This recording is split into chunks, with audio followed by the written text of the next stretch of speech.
You see, with me, I think from the onset, my approach in the arts has never been about go to school, graduate, look for Right. employment, get a theater company to employ you and you act, or get a production house, go audition and get employment. But it has always been about you are in it to tell stories, create, sell, Mm.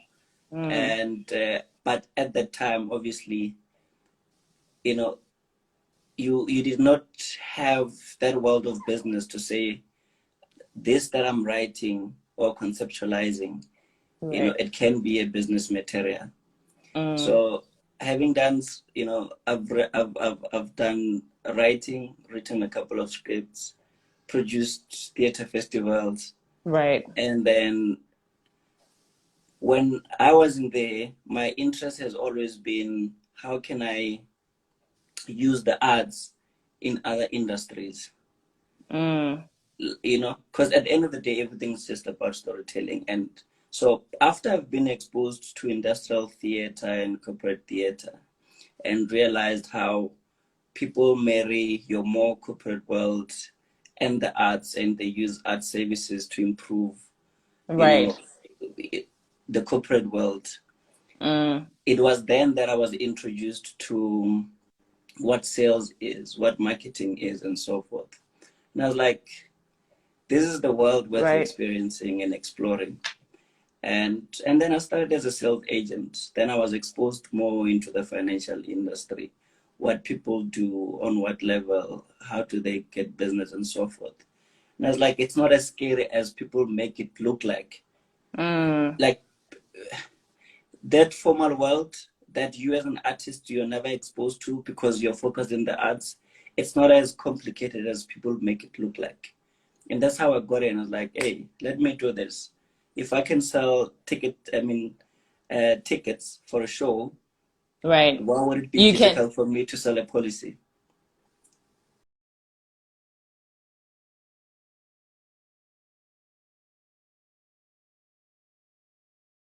So, one of the things that we're privileged of as artists, ne, is Mm. the fact that we're exposed to a variety of industries. So it's by choice that we don't want to pursue those industries. So if you were to Mm. be given a role or a storyline and you play this specific role in this type of a film, you are forced to go an extra mile as an artist and do research and Right. in trying to find the story, the character, and how Mm. those characters will behave in that space. And that Mm. itself is just research. You find a lot of things in that process. So it's about you saying, okay, I'll just dig deeper into this industry just for my role. Or, you can be that human being that says, actually, Mm. this world is so interesting to live in as a character. And let me explore this world as an actor, eventually as a business person. And Right. that's how we should actually do it. There's so many um, companies that are offering your industrial and corporate theater services to big companies that Mm. have improved those companies, the staff Right. morale in those companies, they've improved sales in those companies, they've improved a whole lot of things. And Mm. that's just how we just need to start thinking and not just want to create for stage, for TV, for radio, for publications and so forth.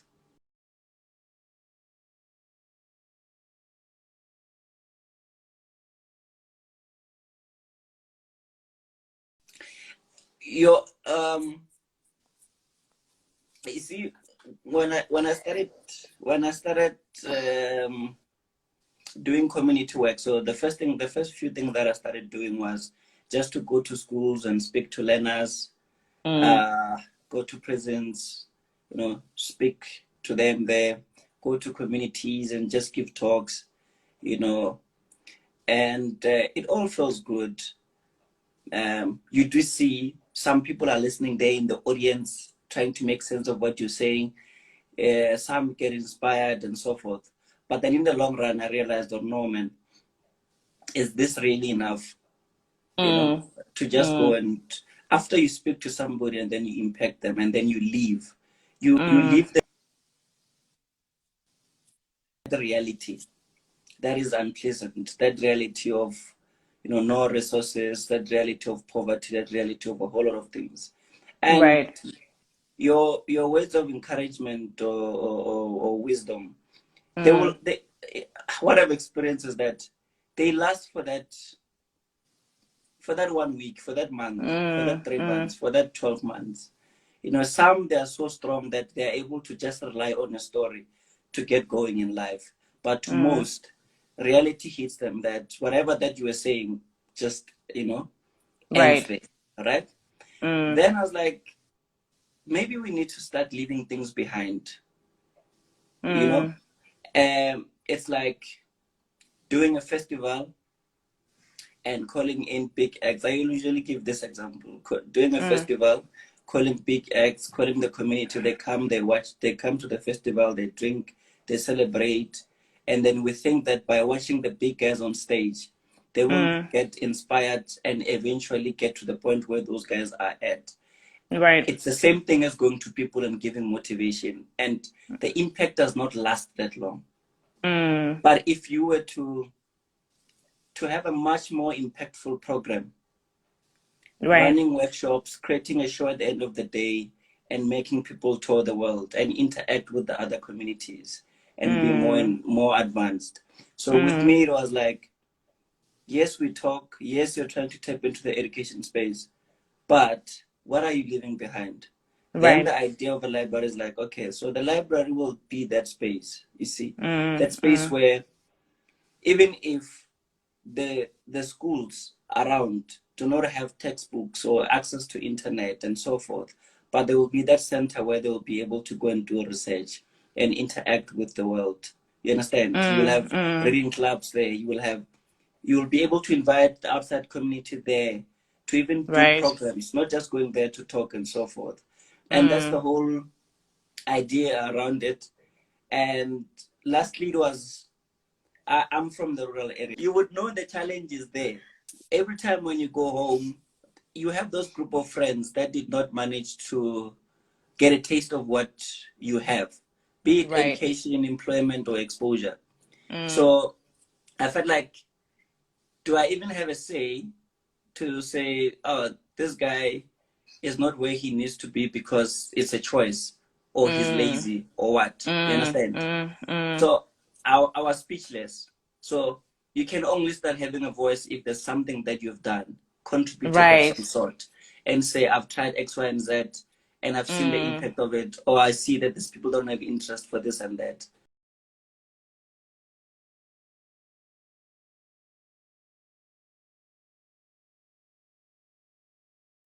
Look,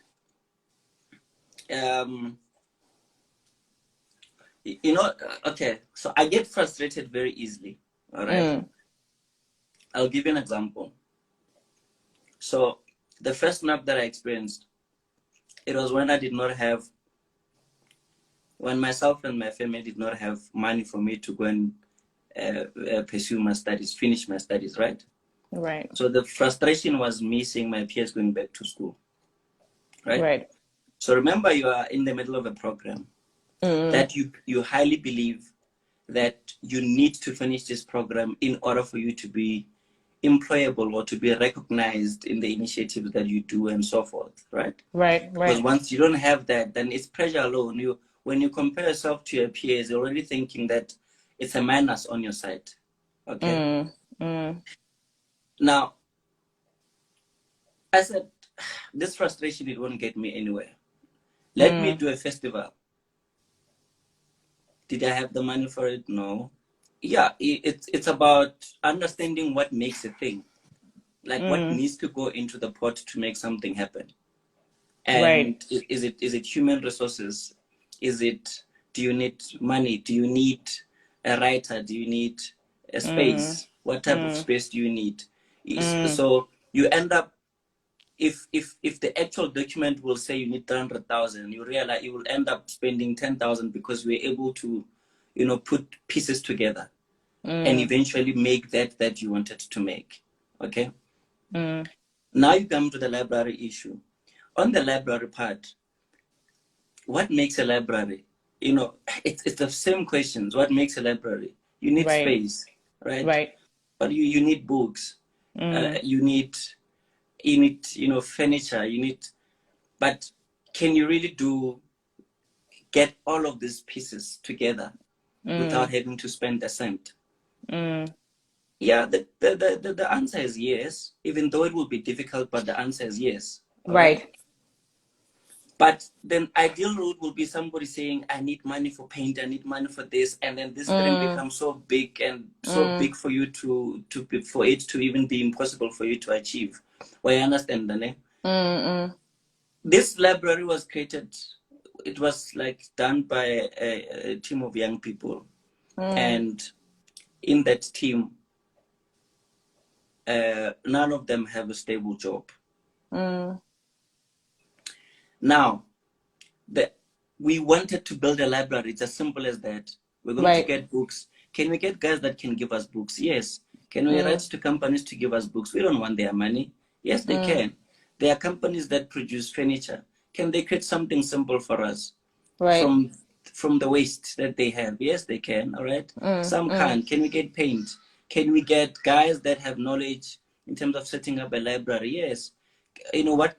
Can you get people to work in the library? Who can you get? Can you partner with the associations? Because every association have pressure for work placement, your librarians and so forth. So you start to think outside of the box, because it's not about the money. It's not about having to get funds to get something. It's about you having to make means to get something done. It's about getting things. Yes, at that time I had through Digny, I already had stakeholders that could help with certain equipment that we can place in the library. You know, then you do that. But the library is not where it's supposed to be. If I'm not resourced, I'm not there. Will you believe if I tell you that I've gotten promises from government agencies, government departments and high officials that are saying, we're going to invest in that thing. And none of them has ever showed up. You understand? None of them has ever showed up. When you running it, there are people that are running the library that are not being paid. You pay them there. Yes, somebody might not have the money to keep the library going, but is it sustainable? Definitely not. Because the support that you're supposed to be getting, you're not getting it at all. So you just need to know, you can be around big people that are big in business, big in government. I mean, when I was invited to see the president, I was so excited to go to parliament. If you ask me now, what did I come back with?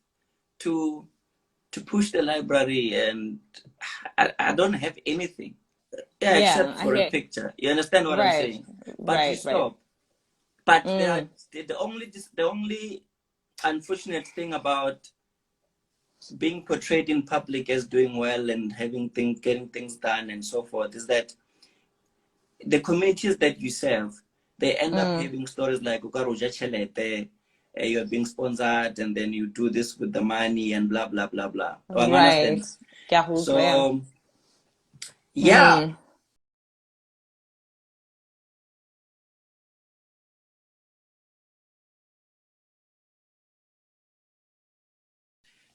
Everybody have time, eh? Like we all have time. We do. With me, I'm on Scheme Sam, right? So I shoot by schedule.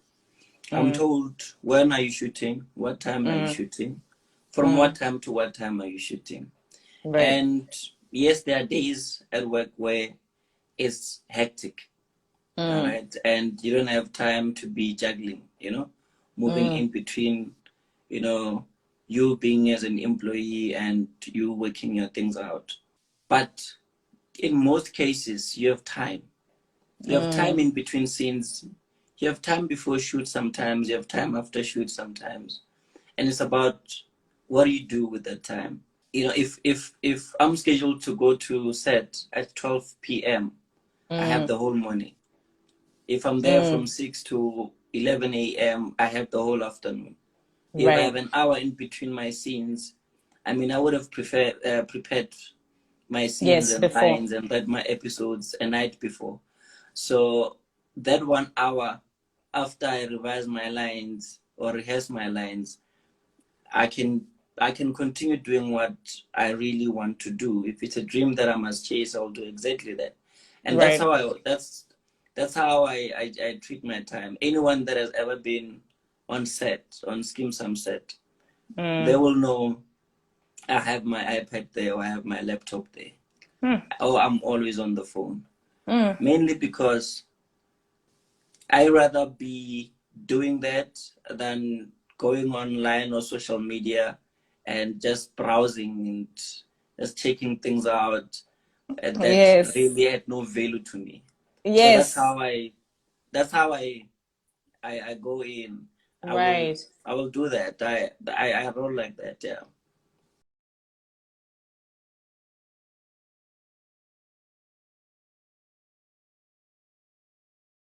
I just wish, you know what's my wish, ne? My wish is that you take the likes of you, which are few out there that have amazing brains, that are creative, that are still, you know, in touch with stories and bringing them to life. My wish is that if we can take the same energy and just, for a moment, not create for the arts, ne? Because if you think about it, how many mainstream theaters do we have in the country? There are few, right? Those are the only mainstream theaters that the public are exposed to. But if you're saying that I'm going to Maboneng or Kiago Alex, I'm going into this small theater there, chances are majority of people won't have access to that space. So what the thing does is that it doesn't change the economic environment in the arts. And then the artists then don't get jobs or they perform, but they're not paid enough and so forth. And then we become frustrated at the end of the day. And you can't create art out of frustration. You understand? It because you're growing up and you cannot create out of frustration. You need to be Right. at peace in order for you to create. So if we can just take a pause and be like, let's create for the world, not for it to be entertainment or to just be your conventional stories that you will stage, but something for corporate. Mostly, I don't know if you remember Moses Rasikele. There's a post that I put up on Facebook, and then he's like, "Hey man, what I think he just said no. I love the work, ne? I'm waiting for you to create a piece for me to drive my policies, and I'm looking for dynamic artists that will both perform and sell. A person Right. that is not, you see, the beauty about us is that we are much more exposed than any people in any industry. So we have both of the worlds. We understand that, eh? Yeah, So we a do. person We studying do. marketing will only know marketing and sales or just marketing as an example. Whereas with ourselves, because of the environment and the background, we are much more exposed to many things. So if we can start creating for these guys and giving them services, because yes, we will make a killing. You will see them being arrogant and saying artists are poor and hungry and they dare what. It's just a Right. matter of time because we haven't, as yet, understood our influence. And then you get Yeah. somebody who can write a nice proposal to a big company and say, I'll come there as the facilitator or a mentor or a life coach or whatever, and then change the staff morale in the working environment. And then it doesn't even have impact. And then they start including psychologists and blah, blah, blah, blah, blah. And then you just come with one piece in J. One piece.